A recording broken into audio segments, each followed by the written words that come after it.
de luz, nasce do amor e nos conduz a paz doce vida divina. Também dizei os que vos maldigam.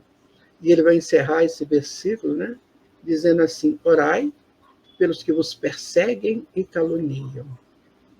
Ora, essa é mais fácil de entender, né? Porque a oração faz com que a gente aumente a nossa sintonia.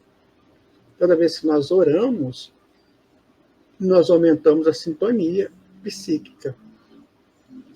Então, se eu oro, né, por aquele que me persegue, então eu estou aumentando a minha sintonia para, no mesmo caso, não entrar no atrito com ele. Então eu estou orando, a pessoa está falando mal de mim, está, né, me enxovalhando aí o nome, e eu não fiz isso, eu tenho que entender uma coisa, sabe, gente? Pode ser que eu não fiz nessa encarnação, mas pode ser que ele esteja se lembrando de um passado, esteja vingando esse passado. Então, mas eu não fiz nada que ele está falando, nunca fiz isso, né? E aí eu vou brigar com ele? Não, você está enganado, eu não fiz nada disso, não. Você não pode fazer isso, porque a gente não sabe o que nós fizemos lá atrás. E está guardado no inconsciente que ressoa, e ele pega a ressonância do meu inconsciente. Então, isso nós temos que aprender, né? Porque senão a gente vai brigar, né, e combater aquilo que está sendo a nossa cura. Então, se alguém falou mal de mim, eu tenho que entender por que essa pessoa falou mal de mim. Eu não fiz isso. Ele falou que eu sou ladrão, mas eu nunca roubei nada. Nunca tirei nada de ninguém. Mas, fazendo um pensamento mais profundo, eu posso lembrar daquele dia que eu roubei a esperança de alguém, que eu roubei a alegria de alguém, que eu falei uma frase que na verdade, funcionou como um roubo de uma possibilidade positiva para aquela pessoa. A mesma coisa o furto. Eu não furtei um bem, né? Mas eu posso ter furtado uma bênção. A mesma coisa o matar. Eu não matei ninguém, mas eu posso ter matado possibilidades, tirado possibilidades. Então você observa que esses quatro versos do versículo, né, 43, eles vão dizer o seguinte: olha, ame ao seu inimigo para que você não perca a frequência positiva dele para você. Fazei bem aos que vos odeiam, para que a pessoa não fique vibrando mal de você, porque você não quer libertá-la. Depois, ele vai dizer, né? Bendizei aos que vos maldizem, para que você não entre numa sintonia difícil de comunicação, para não prejudicar a sua comunicação. E terceiro, o quarto, né? Ore por aqueles que vos perseguem. Por quê? Tem alguma razão no meio. Se a razão não é nessa encarnação, é na outra, como diz Allan Kardec, no Evangelho segundo o Espiritismo, capítulo 5. Ele diz isso. Às vezes a causa não está nessa encarnação, mas está em outra encarnação. Então, minha gente, fica muito, assim, muito interessante estudar, né, essa mensagem do Senhor Jesus à luz dos entendimentos da doutrina espírita, da reencarnação, da mediunidade, da imortalidade, como nós falamos aqui. Porque você abrange esse universo que ele deixou para a gente.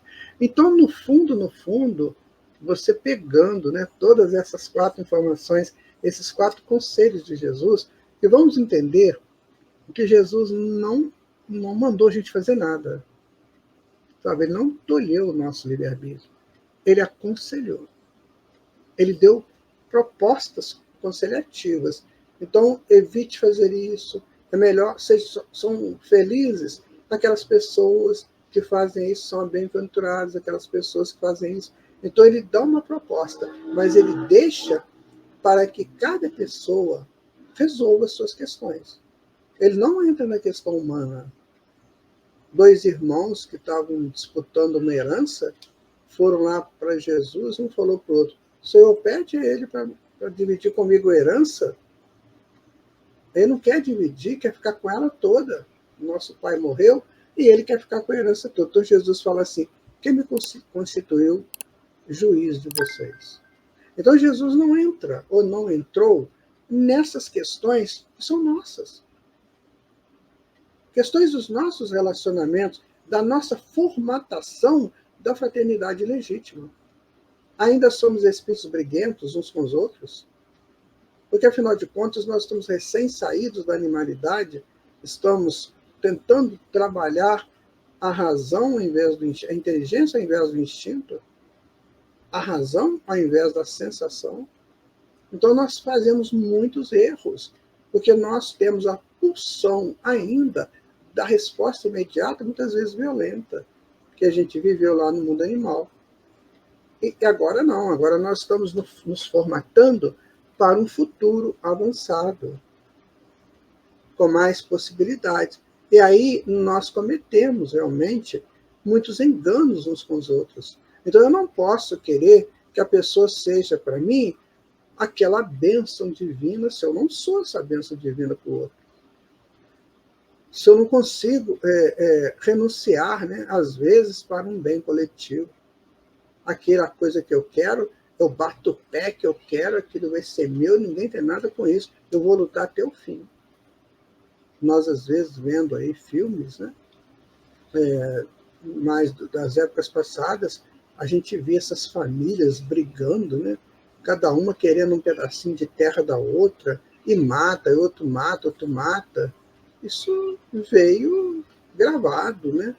Ou gravando histórias em nosso inconsciente. Aí chega uma hora que a gente encontra essas pessoas e tem que fazer esse ajuste, porque a ressonância do inconsciente chama para o ajuste. Às vezes você nunca fez nada para a pessoa, mas a pessoa está tentando te pegar. Então é hora de parar, de pensar, será que não é de uma outra encarnação isso? Será que eu posso fazer uma prece, né? Pedir a proteção de Deus, tanto para mim quanto para essa pessoa, para que ela possa esquecer isso e a gente entrar num acordo? Então vamos fazer o bem, né? Vamos orar, vamos bendizer, vamos amar, para que a gente possa crescer nessas relações nossas interpessoais. Então, no fundo, ao dizer essas 4 frases, Jesus disse assim: cuide de você. Então, essas 4 frases são para o nosso recurso, para que cuidemos de nós. Né?